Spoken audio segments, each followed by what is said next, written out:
Love.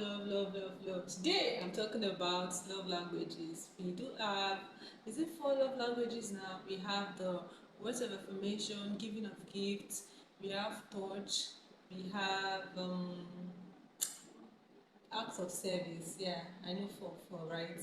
And usually a person is supposed to have like a primary love language and a secondary love language. We have five of them and quality time. So um, recently I just learned that your love language can actually change depending on whom you're surrounded with per time. So say for instance you're surrounded with you have the kind of family that love to watch movies together, that love to hang out every now and then. So apparently that would be like quality time for you. You're always surrounded by loved ones.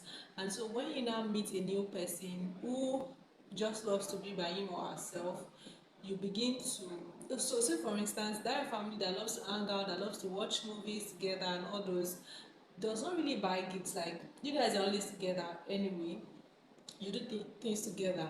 So you see that majorly you're already used to quality time and act of service because you're together, you do things for each other, and you see it as nothing. So when you now meet a new person, right, your love languages are likely to be, say, giving of gifts, words of affirmation, and those you crave, that you that's those are the things you watch out for in people, because you already have quality time, you're used to quality time, you're used to act of service. So when you meet a new person, like when you enter into a relationship, one of the things you're looking out that you'd appreciate because you're not used to it naturally is giving of gifts, say maybe aside from giving of gifts, then you'd also crave words of affirmation, right?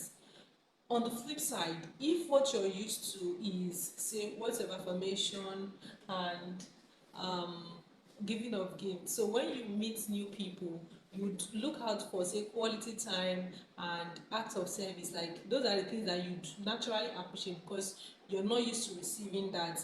So when I saw the video that talked about, okay, so previously the husband used to like say touch.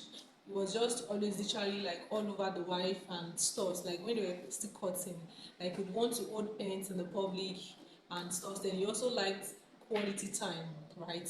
Back then when they were cutting, now that they were married, they just came up talk about it on their channel, and how that in the past few years, 4 years of their marriage, their love languages has changed. The wife didn't even know, right? Because the husband used to crave for, say, touch all the time, right?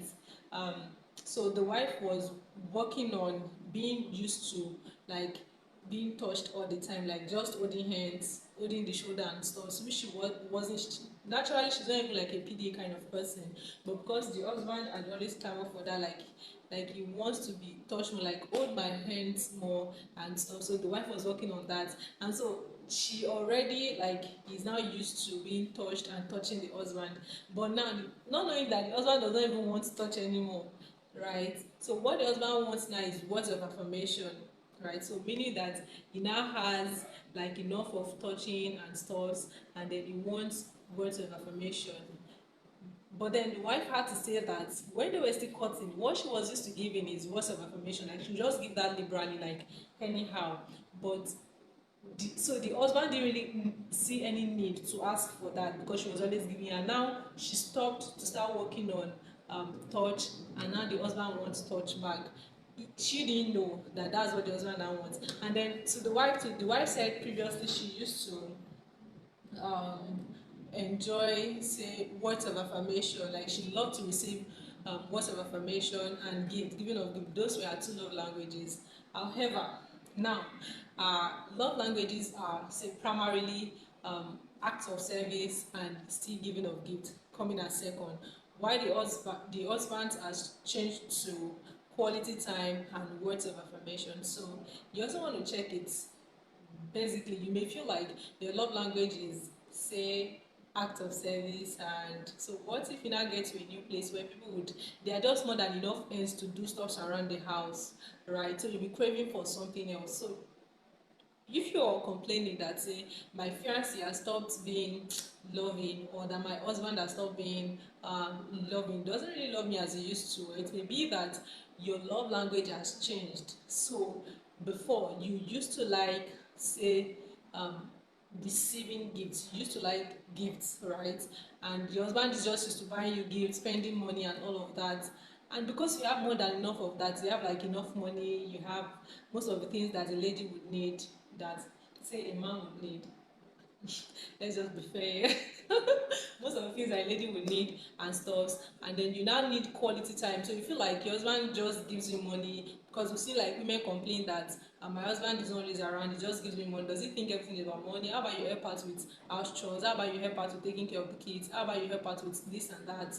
And the children does not even know, like they do not really love to hang out with you because you're never there for them. So you also want to check, maybe your love language has changed to something else, and not that your husband is not making effort to love you more, to show that he actually really does care about you.